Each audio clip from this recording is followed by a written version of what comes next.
Hello, everybody, and welcome to today's Wednesday webinar here at TimeSolve. I'm Scott Clayson, and I will be running you through in the next half hour, 45 minutes, the tips and tricks to get the most out of TimeSolve. It is the second Wednesday of the month. We're here for another lovely Wednesday webinar. I'm going to give another minute to let everybody trickle into the webinar room here. So as I always say, you have an opportunity to grab your lunch, late breakfast, cup of coffee, whatever the case may be, in the next minute or so. So I'll be back here in just another minute. Thanks, everybody.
Okay, let's go ahead and get started. Looks like everyone who plans on attending is here. So once again, welcome to today's Wednesday webinar at TimeSolve.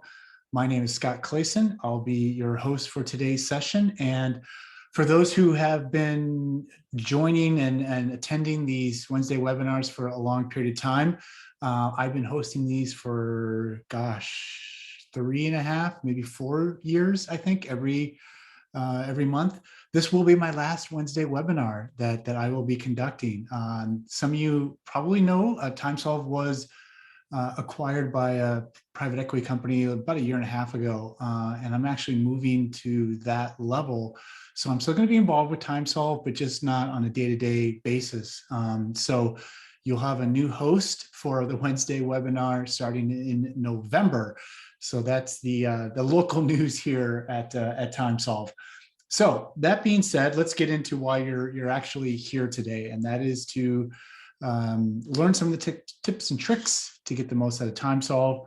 As always, the format is essentially what was covered in the last 4 weeks in TimeSolve's tip of the week that you all should get, generally speaking, on Mondays. I know oftentimes they'll go out on Tuesdays, an email with our tip of the week.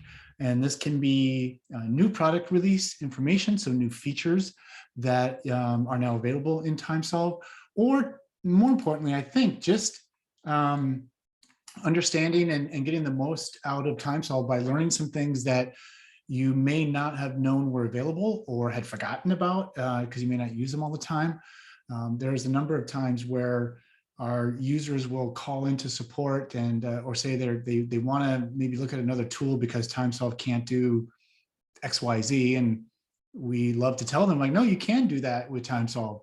So that's sort of the point of these Wednesday webinars. So that being said, let's go ahead and take a look at our topics for the week. We're going to revisit an oldie but a goodie, and that is how to manage your contact and the contact hierarchy. We discuss this probably once a quarter because it remains sometimes challenging for users to understand how the contacts, what contacts will get placed on an invoice. And we're talking like, the name of the company, the address, those sort of things. So we will go over the contact hierarchy. We will secondly take a look at the audit logs. This is a feature that rolled out, gosh, I want to say a year ago, maybe a little longer.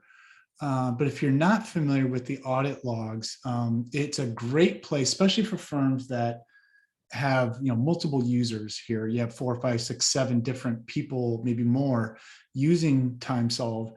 and trying to figure out who did what when in the system. Audit logs is the way you can solve that problem. Then we will be talking about payment allocations. A fundamental part of your accounting is not just recording payments, but making sure that you allocate them to the proper invoices so the invoices are shown as being paid. So we'll walk through that a little bit. I will give my plug once again for an easier way to do that, making sure payments are allocated, is just to collect payment information up front and store it on file. And then you can run payments and have allocations happen automatically. And then the last thing is how to make your clients and matters inactive. And this comes up a lot when users are trying to actually delete a client or a matter out of the system. And we'll discuss a little bit more the impact that occurs when you try to do that, and how just making a client or matter inactive might be the better way to manage those people that you no longer are doing business with. So that is today's agenda. So let's first talk about contact hierarchy. Let me get right into TimeSolve. I'm logged into my demo account here. And again, most people here, when they are using TimeSolve, are going to be managing contacts usually at the client or matter level. But just understand that you can always access all of your clients right here. When you go under clients, it's right below clients and matters. And this will show you all the different contacts that you have in TimeSolve. And then you can click on the associations these contacts have. Associations means what client or matter or both are they associated with. So when I click on Joe Cole, I can see he's listed at the client level for Burnett Title. He's not associated at the matter level, which is fine. And we'll talk about that in just a second. So just know you can always manage your contacts there. You can also find potential duplicates right over here in the upper right-hand corner, potentially duplicate contacts. Click on that, and it'll show you the contacts that TimeSolve has determined could be duplicates. So in this case, it's Laura Miller and Pete Wilson could be duplicates. And if you click on the details, it's going to show you the two different by last name, first name, and email. Hey, we think these are duplicates. Do you want to merge them? You can look at the associations and do what you want to do with it. So there's a way to manage duplicates. But like I said, most people will access and create contacts right from the client or matter level. So hopefully all are familiar with how you would do this. If I click on a particular client, let's say Circle Management Group, both at the client level and the matter level, you have a contacts tab.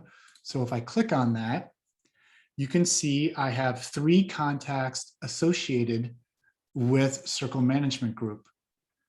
What's important, you can have as many different contacts as you'd like associated with a client and a matter.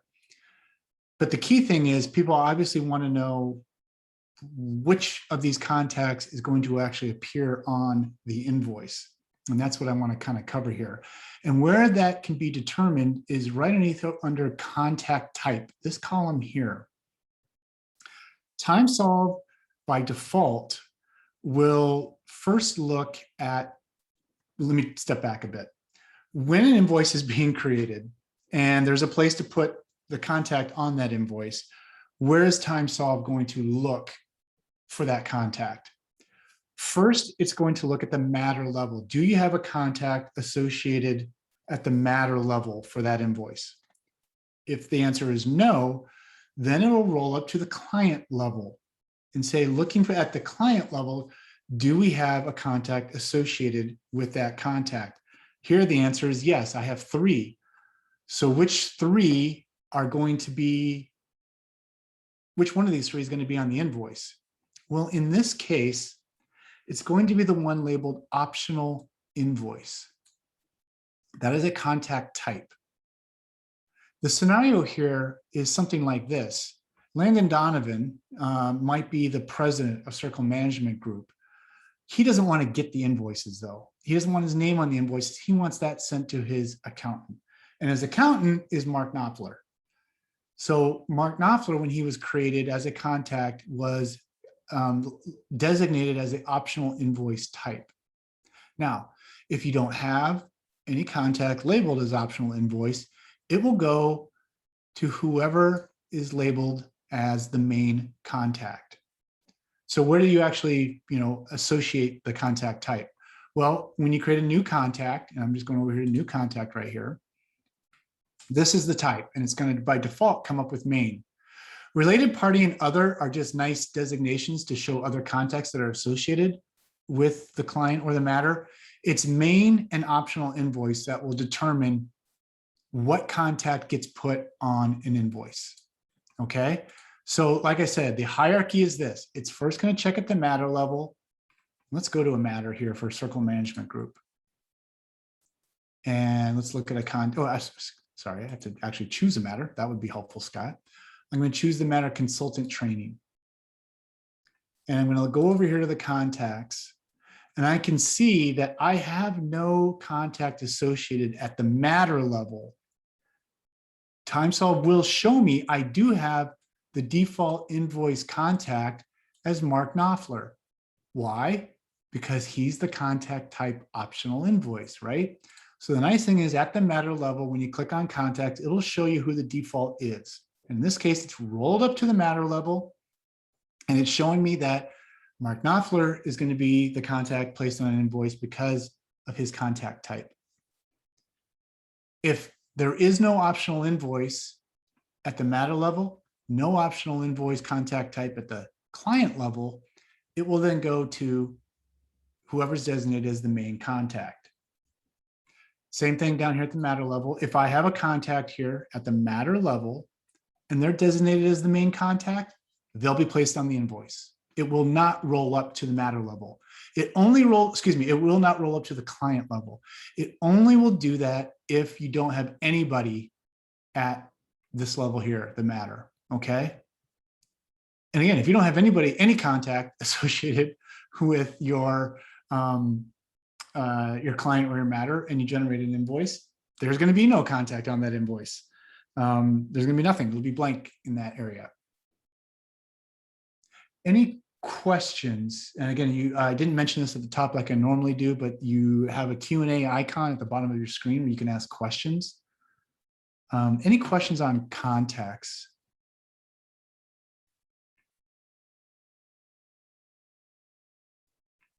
Okay.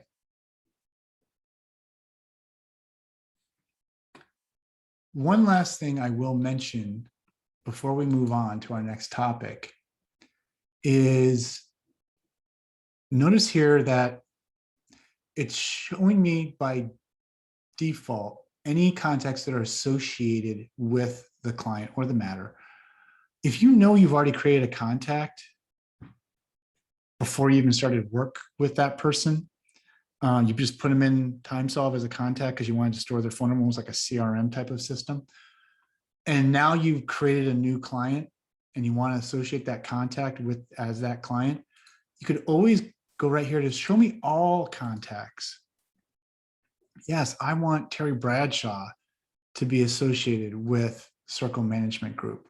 So you could come down here, find Circle Management Group, and associate them at the client level.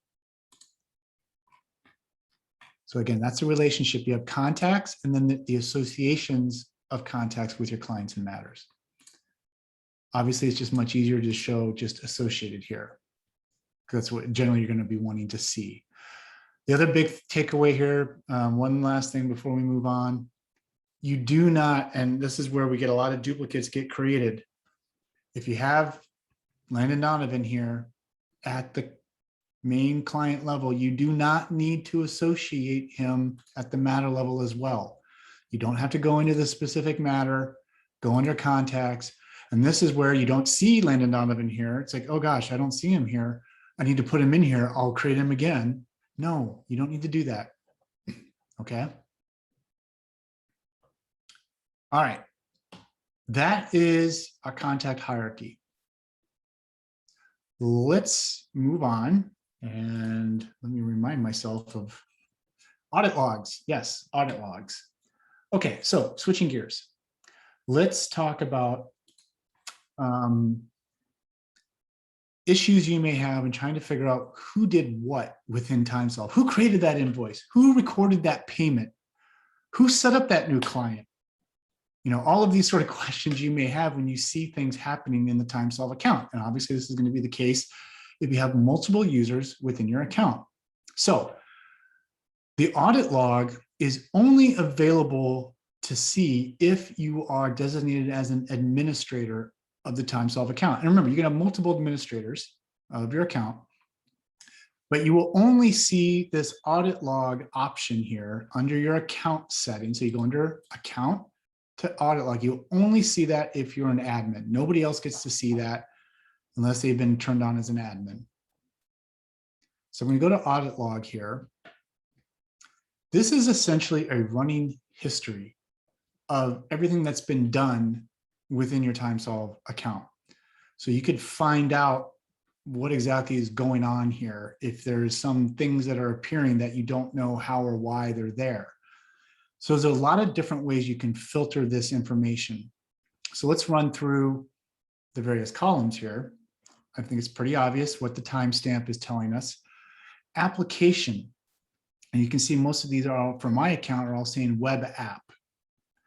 There are lots of different ways to access TimeSolve. Web application is the main one. I'm in a web browser. I have my internet open and I'm using the web app. I can, if I want, search for other ways in which TimeSolve can be accessed.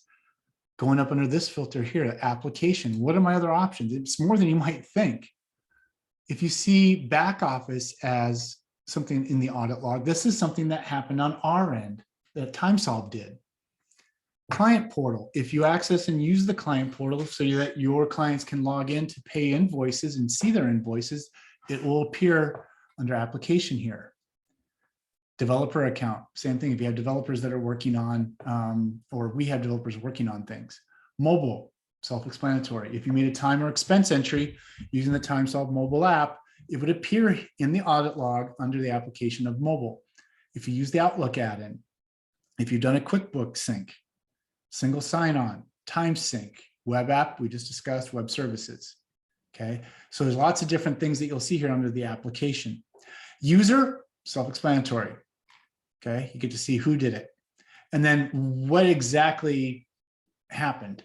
Here's a good one. Earlier today, user Scott Laidlaw entered a payment of $1,873.02 for Burnett Title Closing 2. If I want to see a little bit more detail, I can hover over this and it'll pop up and show me it was a payment method of check against the client Burnett Title and the matter of Clayson Closing 2. Again, you can then also sort by the type of action that happened in the log. And here's all your options.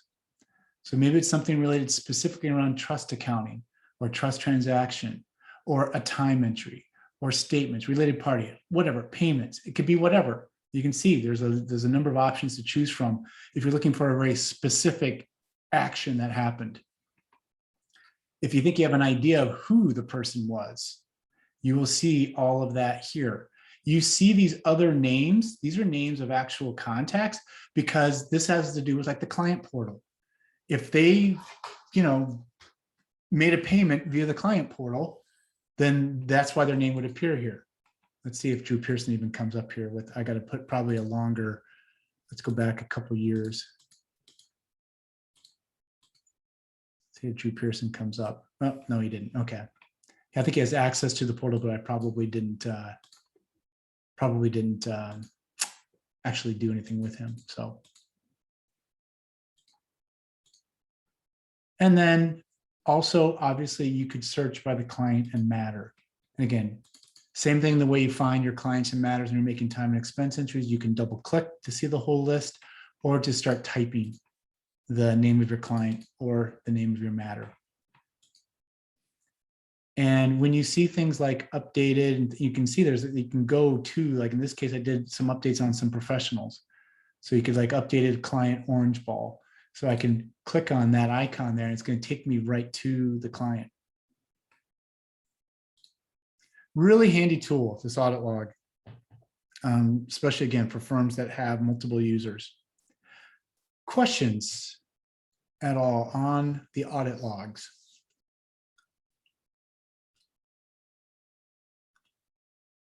Wonderful. Okay. Next, let's talk about payment allocations.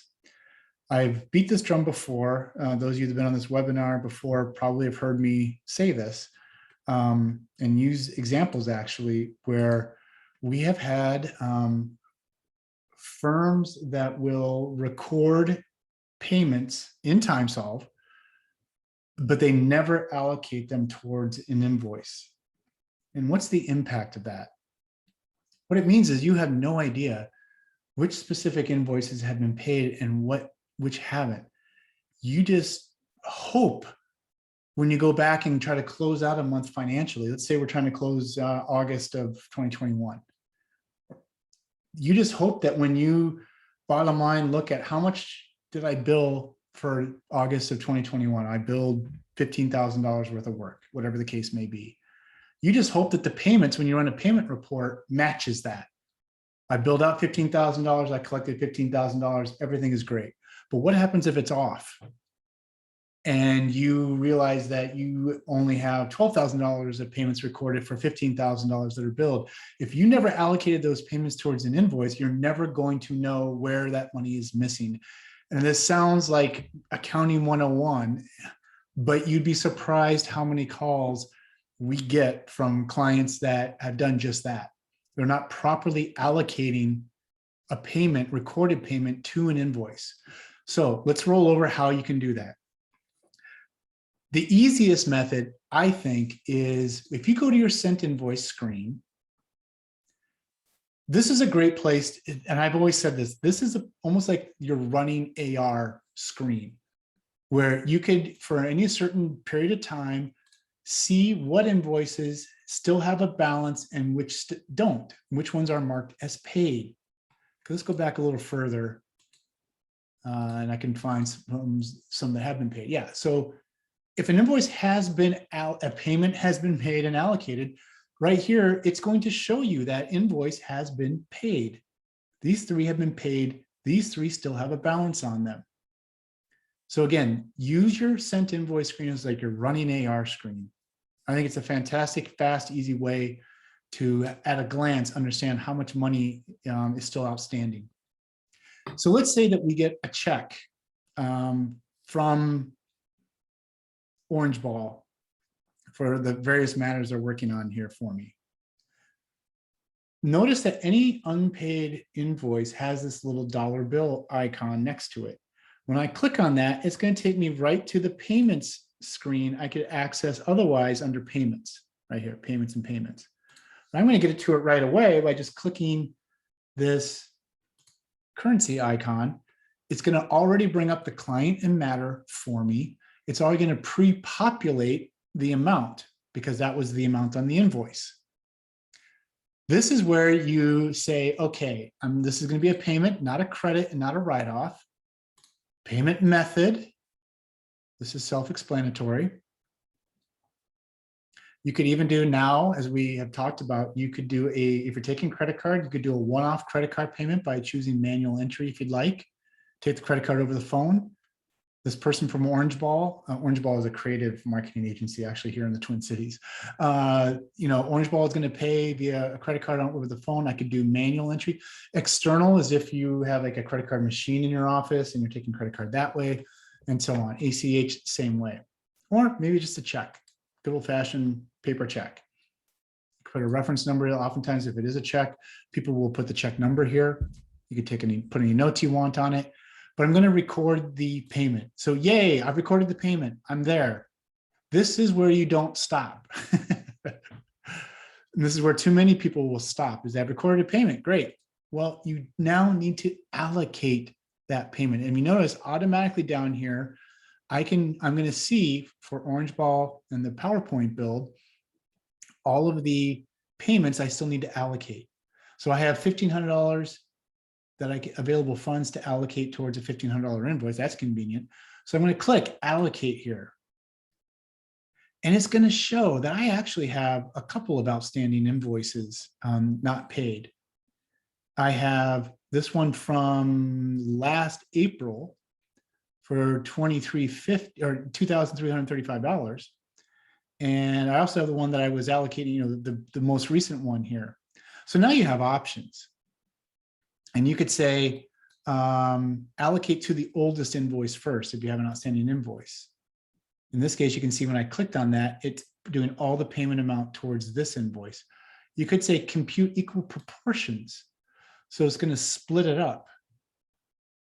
So there's a lot of different ways you can do this. Or you could just say, no, I'm going to manually, I want this all just to pay off this invoice 709 with 13086.57, which is what the balance is, even though the payment, I have available funds of this much.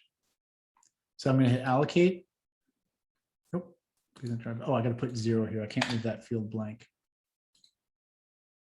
Great. So now I've allocated this money towards that invoice with this amount that I had due. And hit save. I still have $175 of available funds, but more importantly, when I come back over to my sent invoice, this orange ball still has that balance of $175. Let's go ahead and allocate the rest of that out. So I'm going to go ahead and go back over to payments. I'm going to type orange ball. Oops. There we go. Excuse me, I'm going to do that down here. Yeah, I want to show all. Let's hit search.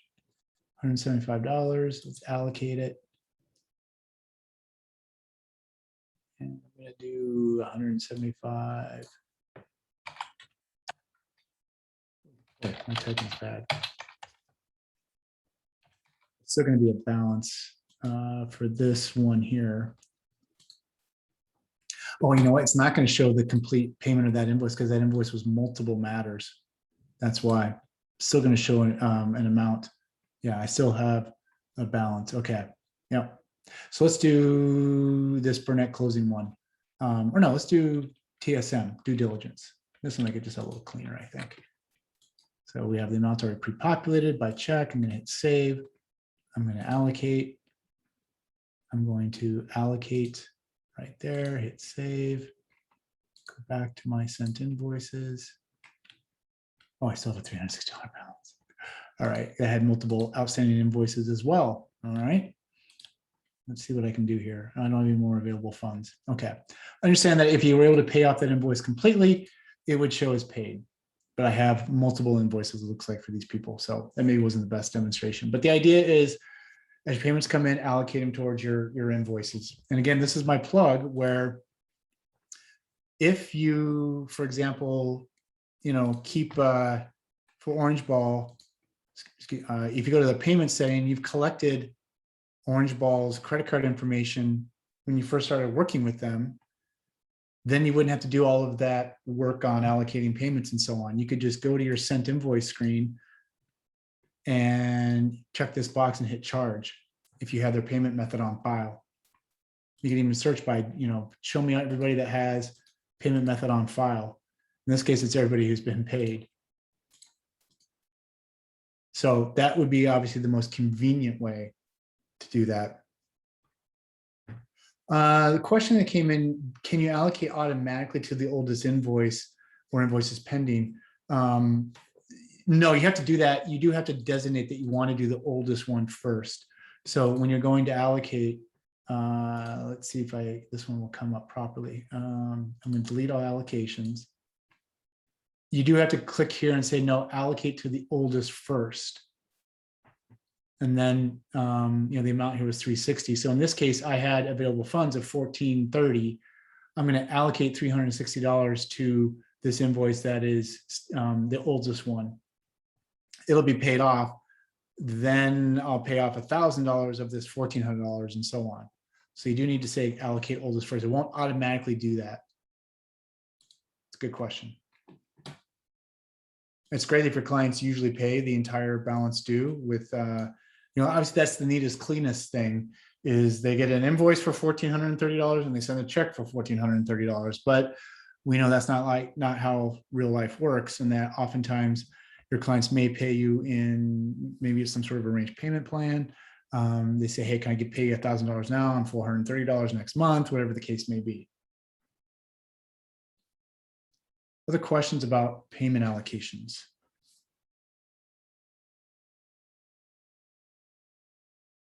Really important to do that, obviously. And again, even if you're taking the one-time,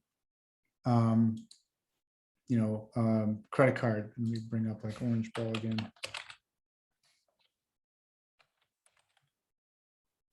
Spell orange. There we go.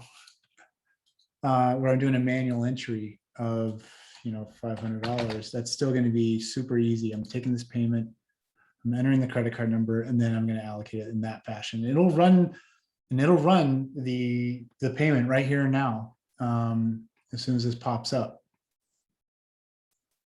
Hit submit, and then you still need to allocate that to the invoice, which is why when we've been pushing this for a while, take that payment information up front.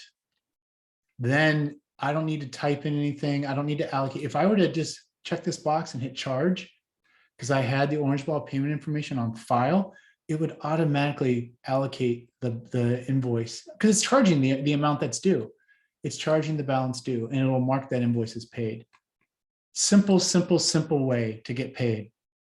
And remember, it's not just credit card, it's ACH as well. So if your clients want to pay you via check, not by credit card, you can take ACH payment information up front as well.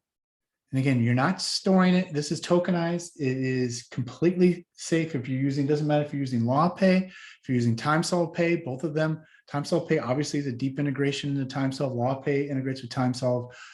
With both of those payment processors that you may use, store their payment information at the client level, at the matter level, then you can charge them whatever you want. Just like, my utility bill. I gave them, just like Netflix for that matter, I gave them my credit card information up front when I first signed on. And then I get an invoice from my utility company. It changes every month, but I don't need to be asked for it again. Even if it's a client that you're going to be doing just, a one-off, case for, take the payment information up front as part of your intake. Store it. When your invoice is sent, communicate that, we want to, if you have no issues with this invoice, we are going to run charges on it in 5 days. That's when payments due. And then 5 days later, you run the payment automatically. Easy way to make sure you're collecting as much as possible. Okay. Our last topic. Making clients and matters inactive versus deleting them. So we get this question a lot. And if any of you have ever tried to delete a client or matter, you understand the issues that you may be facing. Let me see if I can try one that, I don't know if this will work or not, but if I try to delete this matter, July certification work, I hit delete matter, I hit OK, and it's probably going to give me some sort of error. Yeah, could not delete the matter. It's been used in invoice, expense entry, time entry, document, and calendar event. So I'd have to go back, find the invoice, find the expense entries, find the time entries, find the document, and find the calendar event and get rid of them as well. That's a pain. I mean, huge pain. Because keep in mind, there are a lot of other things within the TimeSolve system that are going to be associated with this matter. Everything you just saw there, perhaps even more. So you have to get rid of those as well before you can get rid of the actual matter or client itself. So how do I get around that? Making a client inactive is the way around it. By default, you may never notice this before, but TimeSolve will display your clients and matters that are active. If you make a client inactive, they won't appear on the screen here, keeping it obviously less cluttered. So to make a client inactive, just simply click on the client's name. Here in the general tab in the left column, halfway down, you see a status row. this is where you would make them inactive. Now, the one nice thing is TimeSolved will give you a little warning if there are things that are sort of outstanding within the system. It'll check to see, hey, you know what, before you make this guy inactive, you do have some unbilled time or expense entries. You do have maybe some unpaid invoices. It'll show you that. It'll tell you that. You may have some unallocated credits, as you can see here. You have a trust balance with this client. So it's basically going to take a look at things that, by definition, indicate that you are still doing work for them or they still owe you something. I don't think any of us would want to make a client inactive who has an unpaid invoice. I know I wouldn't. So it's going to tell you that, but it's not going to stop you from making that client inactive. So then you just simply hit save. It'll tell you again, the following matter has open time and expense entries. It's going to give you another warning here. Are you okay with this? And it's okay. Okay, yeah, I'm fine with it. Hit save. And now for that matter, or for that client, they're inactive. Totally inactive. So when I go into my client and matter list, I'm not going to see Barry Krush there anymore. He's gone. So that would be the way to declutter, if you will, your client list and your matter list. So the question, can we reactivate the client? Yeah, easy. What we would do here is show me all my inactive clients. There's Barry. Click on him, change him back to active. And now you're back in business and you can do anything you want with them. So easy enough. Another question, when closing a client matter, what's the best way to record the location of any hard paper file in storage or archive? You could just leave that in the notes file if you'd like. If you have a, you actually have hard paper in storage or archive, you could make that in the note. We have custom fields, so you could have a designated custom field that's, document location, and you could label that there if you'd like. Or just open-ended notes. You always have that option. So if you need to record where the hard paper files are for that matter, and again, you make them inactive, and then just like the other question came in, how do I view that? You don't have to make them active again to view that information. I mean, you go and just, if you search for your inactives, and let's make, for example, let's make August webinar inactive. Well, no, I'll just do Barry again, because we know that there's very little stuff with that Barry Krush. There we go. And let me check on the matters too. I want to see if I need to. This is the part I didn't even check. Do I need to make this active? No. Okay. Good. I was just double checking. I hadn't even tested that ahead of time. Okay. So I'm going to make him inactive again.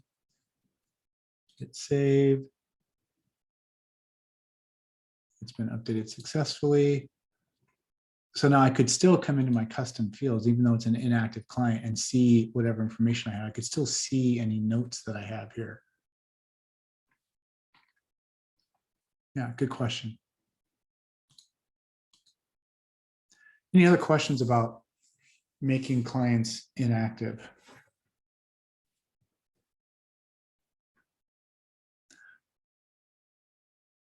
Okay. We'll leave it at that.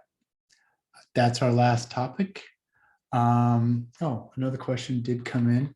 Can I make a matter inactive without making the client inactive? That, I don't believe so, but let's double check. If I go just to this consultant matter, you could do hold. Oh yeah, here he goes. Yeah, active.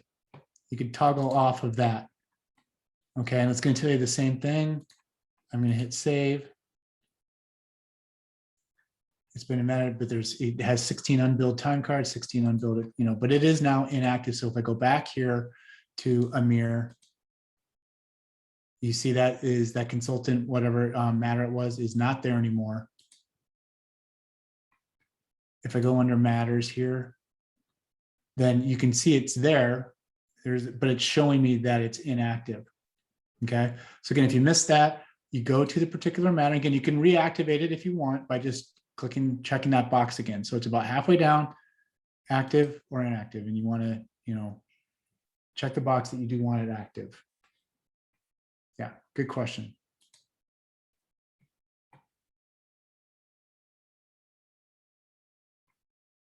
Okay.